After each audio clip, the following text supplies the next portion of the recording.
Hello विद्यार्थी मित्रों, तो आप सभी का स्वागत करते हैं हमारे इस यूट्यूब चैनल यूनिक एकेडमी के अंदर।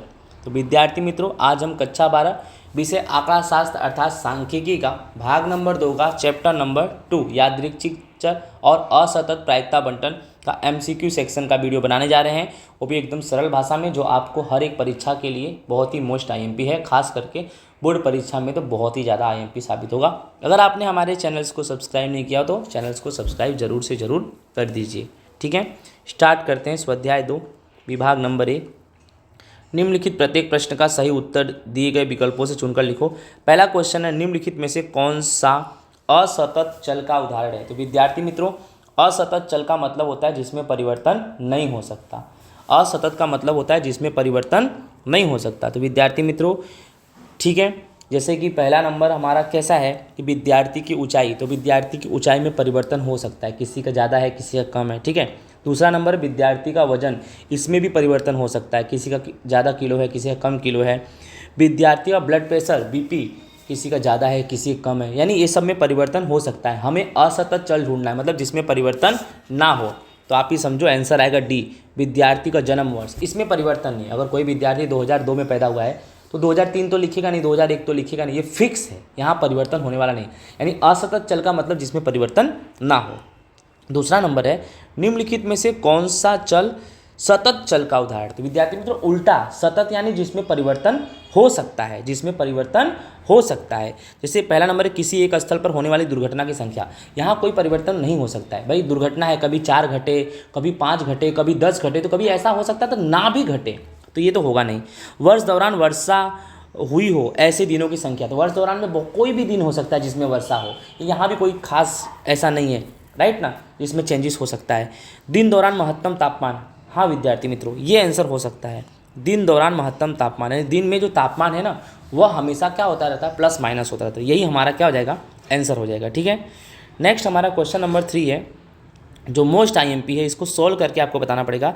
यदि यादृच्छिक चल x -1 0 1 मूल्यों को धारण करे, याद रखना x क्या कर रहा है, -1 0 1 के मूल्य को धारण कर रहा है, उनकी संभावना भी दी है क्या, 1/5 k तथा 1/3 उनकी संभावना, यानी p ऑफ x दिया है, जहाँ 0 k 1। यदि x इन मूल्यों के अलावा अन्य किसी मूल्य को धारण न करता हो तो ex ज्ञात करो। विद्यार्थी मित्रों, घुमा फिरा के यही पूछा है, ex क्या करना है, ज्ञात करना है। तो ये सवाल को हम समझेंगे। ठीक है, क्वेश्चन नंबर 3 को हम समझते हैं कैसे करना है। कोई हार्ड नहीं है, बस ध्यान से समझो, हार्ड नहीं है। ठीक है,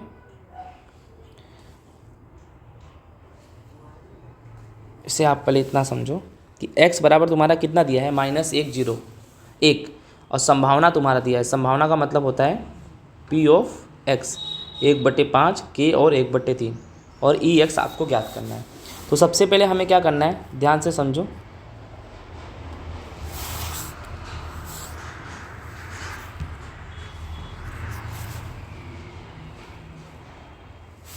कि x मान लो -1 0 1, और p ऑफ x तुम्हारा दिया 1/5 k और 1/3, ये सब दिया ही है। अब असतत संभावना वितरण के गुणधर्म के अनुसार सिग्मा p ऑफ x बराबर हमेशा कितना होता है, 1 होता है। और आपका -1 है तो p of -1 plus p of 0 plus p of 1 बराबर कितना मान लेंगे हम, 1 मान लेंगे। कितना मान लेंगे, 1। ओके, अब देखो इन सब के बराबर हमने 1 मान लिया। अब -1 कितना है, p ऑफ -1 1/5 है, और p ऑफ 0 k है, k के बटे में कुछ नहीं तो मैंने 1 ले लिया, और p ऑफ 1 1/3 है, बराबर 1 ले लो। ठीक है, फिर 5 1 और 3 का लसा पर लेंगे तो कितना आएगा, 15। लसा पर तो लेने आता ही है, 5 1 और 3 का लसा पर, पहले किससे कटेगा, 3 से, 5 तो कटेगा नहीं, 3 1 कम 3, अब 5 से काट दो। ठीक है, यानी 3 बचे क्या, 15, यानी लसा पर कितना आया तुम्हारा, 15। अब करना क्या है, 5 का पहाड़ा पढ़ो 15 कितनी बार में आता है, तो 3 बार में, तो 3 का गुणा ऊपर 1 में कर दो, तो 3 प्लस 1 का पहाड़ा पढ़ो 15 कितनी बार में आता है, 15 बार में, तो 15 गुणा 1 के में कर दो, तो 15 के, यानी 3 + 15 के। 3 का पहाड़ा पढ़ो 15 कितनी बार में आता है, तो 5 बार में, 5 का गुणा ऊपर 1 में कर दो, राइट। तो 5 × 5 बराबर 1। फिर क्या करेंगे, 3 और 5 को जोड़ देंगे तो 8 आएगा, प्लस 15 के बच गया, बराबर में 15 का 1 से गुणा करेंगे तो कितना आएगा, 15। यानी 15 के बराबर कितना आ गया, 15 के बराबर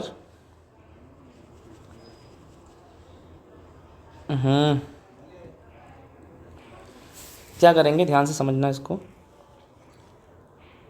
15 के बराबर 15 और ये +8 है ना, इधर आएगा तो क्या आ जाएगा -8, यानी 15 के बराबर कितना आया 7, यानी के बराबर कितना आएगा हमारा 7/15। अभी हमें के की कीमत मिली, के की कीमत कितनी मिल गई 7/15। आगे चलते हैं। अब देखिए आपके क्वेश्चन में यही है ना, 1/5 प्लस के और प्लस 1/3, तो 1/5 लिख दिया और के की कीमत अभी आपको मिली कितना 7/15 प्लस 1/3। अब करना क्या है आपको ध्यान से समझना कि 5, 15 और 3 का लसा पे लेंगे, फिर से कितना आएगा हमारा 15 आएगा। 5 का पहाड़ा पढ़ो, 15 कितनी बार में 3 बार में, 3 का गुणा ऊपर कर दो 1 में, 3 प्लस 15 1 कम 15 और राइट ना 1 आया तो 1 का गुणा 7 में करेंगे 7 प्लस 3 × 5 = 15, 5 आया 5 का गुणा ऊपर करो 1 राइट। तो अब जो 7 3 10 5 15, 15/15 बराबर 1, यानी ये तो क्लियर हो गया कि सिग्मा पी ऑफ एक्स बराबर हमने कितना ला दिया 1 ला दिया। ठीक है, आगे चलते हैं। अभी हमें सोल्व ये करना है ई एक्स का सूत्र होता है x into P of x. तुम्हारा x क्या दिया है -1 0 और 1, और पी ऑफ एक्स अभी मैंने निकाला 3/15 7/15 और 5/15 कैसे। ठीक है, आपको समझ में आ गया, या आपको मैंने निकाला था ऊपर ही बताया मैंने। देखो ये रहा 3 7 5, 3 का मतलब हुआ 3/15 और 7 के बटे में भी 15 और 5 के बटे में भी 15, यानी 3/15 7/15 और 5/15। ओके, अब दीजिए 3/15 3/15 7/15 5/15 और x -1 0 और 1 गुणा करो, -1 का गुणा करोगे तो -3/15, 0 का करेंगे तो 0 हो जाएगा, 1 का करेंगे 5/15। अब करना क्या है आपको, दोनों को जोड़ दो, इसका मतलब दोनों को जोड़ दो, ये सिग्मा है ना जोड़ दो। ठीक है, तो -3/15 और प्लस 5/15, तो 15 15 हर समान है तो हर नीचे आ जाएगा, और माइनस प्लस माइनस तो 5 में से 3 गया 2, बड़ी संख्या क्या है 5, 5 का चिन्ह प्लस 2/15 आएगा। विद्यार्थी मित्रों आंसर आएगा 2/15 और ऑप्शन नंबर हमारा है C. Okay, option number C. बहुत बड़ा सवाल था और एक बार आपको मैंने बता दिया तो धड़ाधड़ आप सोल्व कर सकते हो। रफ करने का, तेज़ तेज़ करने का, भाई इतना स्लो करोगे तो बाकी का सेक्शन छूट जाएगा, तेज़ी से करने का। ठीक है ना, क्वेश्चन नंबर 4 पे आ जाते हैं। नेक्स्ट हमारा क्वेश्चन है, एक यादृच्छिक चल मात्र -2 जीरो तथा 2 हो मूल्यों को धारण करता है, तो जिसकी संभावना 1/5 और 3/5 हो तो k है, और 0 less than k less than 1 हो तो k का मूल्य हमें ज्ञात करना है। ओके, अब यहाँ पर ध्यान दीजिए कि -2 0 और 2 दिया है और संभावना कितना दिया है 1/5 3/5 और k राइट ना, और हमें k का मूल्य ज्ञात करना है। बहुत ही आसान सवाल है, चलो इसको भी हम देख लेते हैं। ठीक है, ये रहा आपका सॉल्यूशन, एकदम परफेक्ट, कोई दिक्कत परेशानी नहीं होगा इसमें आपको।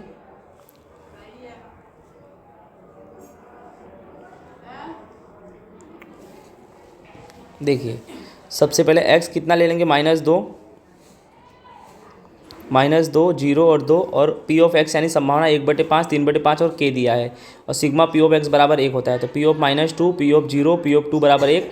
चलो -2 1/5 दिया है प्लस 3/5 प्लस p ऑफ 2 कितना दिया है k, और k के बटे में कुछ नहीं तो कितना ले लिया 1 बराबर 1। ठीक है, अब क्या करेंगे हम, ध्यान से समझो, 1/5 लिख दिया प्लस 3/5 लिख दिया। देखो इसके बटे में 5 है, इसके बटे में 5 है, और इसके बटे में 5 करने के लिए हम 5 से गुणा करेंगे, तो जितना नीचे से गुणा करेंगे उतना ऊपर से भी करेंगे, यानी आपका सॉल्यूशन क्या है 1/5 प्लस 3/5 प्लस नीचे 1 पंजे 5 हो गया, और ऊपर 5 का गुणा के में करेंगे 5 के बराबर 1 हो गया ना।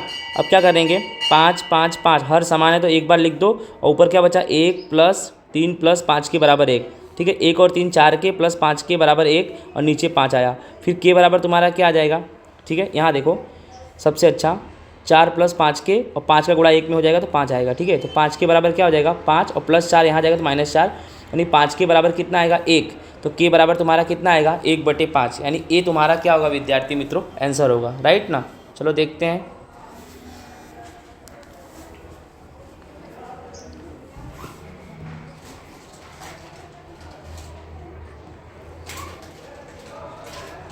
ए 1/5 तुम्हारा ये क्या हो जाएगा आंसर। ओके,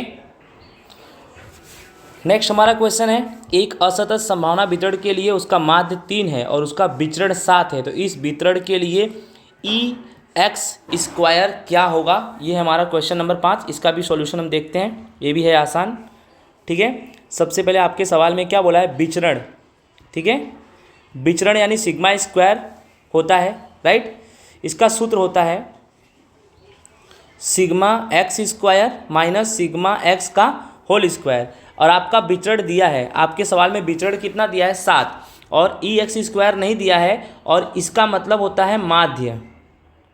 और आपके सवाल में माध्य दिया है 3, तो 3 का स्क्वायर कर दो, यानी 7 बराबर ये नहीं दिया है 3 का स्क्वायर 9, तो ये सिग्मा x² ले लो पहले 9, और क्या करेंगे, जैसे कि सपोज करो सिग्मा x² ले लिया, अब 9 और 7 को क्या कर देंगे, प्लस कर देंगे। तो 9 और 7 को प्लस करेंगे तो कितना आएगा 16, यानी हमारा ऑप्शन नंबर डी आएगा 16। ये क्या आएगा हमारा 16, यानी इसको आप ऐसे भी समझ सकते हो कि जैसे कि समझो कि ये 7 है, -9 इधर आएगा तो +9, और यहाँ पर क्या आएगा x², यानी 16 तुम्हारा आंसर, यानी ऑप्शन नंबर डी तुम्हारा क्या हो जाएगा आंसर हो जाएगा।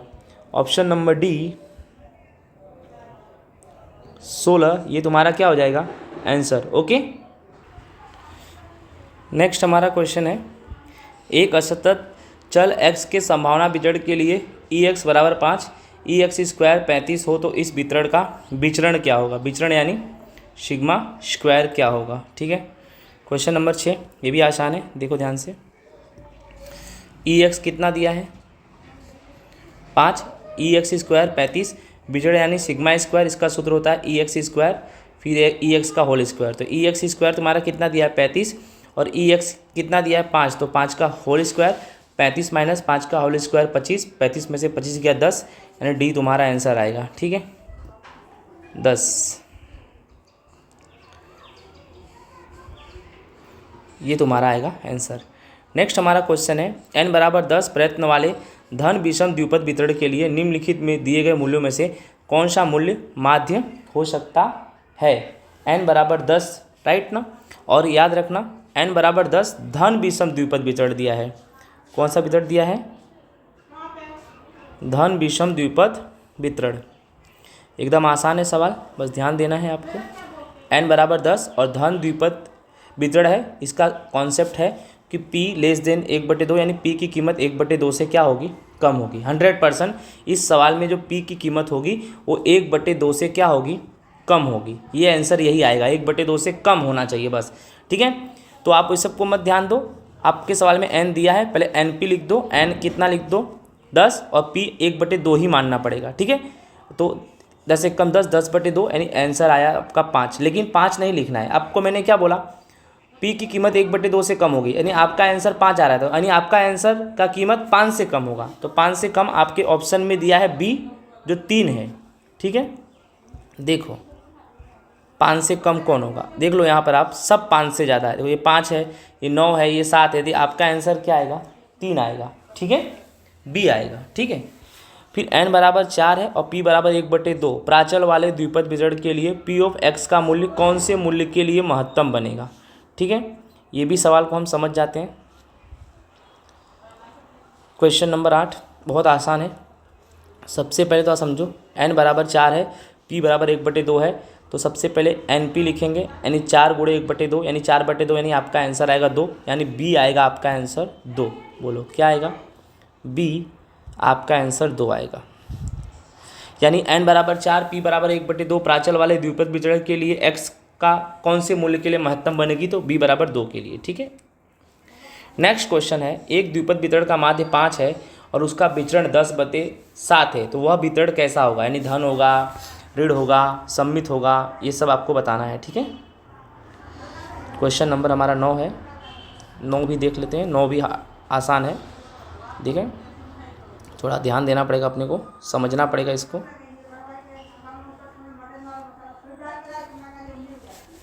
अब समझिए आपको, NP तुम्हारा कितना है 5, NPQ कितना है 10/7, तो वितरण कैसा होगा। पहले तो सबसे पहले आपके सवाल में NPQ 10/7 है, जिसमें से NP 5 ले लो और Q बच गया 10/7, तो Q बराबर क्या करने का 5 का गुणा 7 में कर दिया, तो 5 7 35 ऊपर 10, 10/35, तो 5 दूनी 10 और 5 7 35, यानी Q बराबर तुम्हारा 2/7 आ गया। अब P कैसे निकालेंगे? P का सूत्र 1 - Q, 1 में से 2/7 घटाएंगे तो 7 का गुणा 1 में करो, 7 एकम 7 माइनस 2/7 यानी 5/7, यानी P तुम्हारा आया 5/7। अब सिंपल सी बात है, अगर P की कीमत 1/2 से ज़्यादा हो तो विषमता क्या होगी? ऋण, और P की कीमत 1/2 से कम हो तो विषमता क्या होगी? धन। आपका आंसर 5/7 आया। 5/7 का मतलब 0.71 और 1/2 का मतलब होता है 0.50, यानी आपकी कीमत 1/2 से ज़्यादा है। तो ज़्यादा है तो कौन सी विषमता होगी? ऋण विषमता, यानी आपका आंसर आएगा ऋण विषमता। ओके विद्यार्थी मित्रों, यानी ऋण विषमता, यानी ऋण विषम। ठीक है, नेक्स्ट हमारा लास्ट क्वेश्चन है, एन और पी प्राचल वाले द्विपद वितरण के लिए एक भी सफलता ना मिले तो संभावना के लिए निम्नलिखित सूत्र कौन सा होगा? सबसे पहले दिमाग में बिठा लो, एक भी सफलता ना मिले यानी x बराबर क्या मान लेंगे? 0। बहुत आसान है, ठीक है, बहुत ही आसान है। एन और पी के लिए एक भी सफलता ना मिले तो x बराबर 0 मान लो। अब सूत्र लिख दो, सूत्र मालूम है, पी ऑफ एक्स बराबर एन सी एक्स, पी की घात एक्स, क्यू की घात N minus X. N C X की जगह पे 0, पी की घात एक्स की जगह पे 0, क्यू की घात एन माइनस एक्स की जगह पे 0। तो एन सी 0, पी की घात 0 और क्यू की घात एन में से 0 घटाएंगे तो एन आएगा, यानी आपका ये आंसर आएगा जो है बी। हमारा क्या है? बी विद्यार्थी मित्रों, तो यानी आपका आंसर आएगा बी। ठीक है, तो इसी के साथ विद्यार्थी मित्रों हमारा स्वाध्याय नंबर 2 का सेक्शन ए का वीडियो होता है पूरा। आई होप आपको अच्छे से समझ में आया होगा। ठीक है, जय हिंद, राधे राधे।